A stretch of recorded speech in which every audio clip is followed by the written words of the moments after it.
আজকের দিনটা বুদ্ধ জয়ন্তী, বুদ্ধ পূর্ণিমা বলে।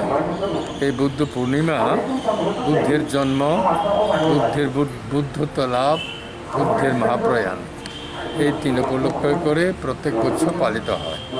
এইবার জড়ো হবে না, সংক্ষিপ্তভাবে শুধু বুদ্ধ পূজা করে আমরা শেষ করব।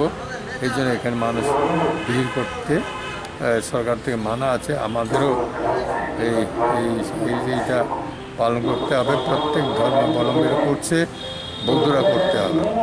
এইভাবে মানুষ আজকে শুধু পূজা হবে, কোনো ধর্মসভা খাওয়া হবে না।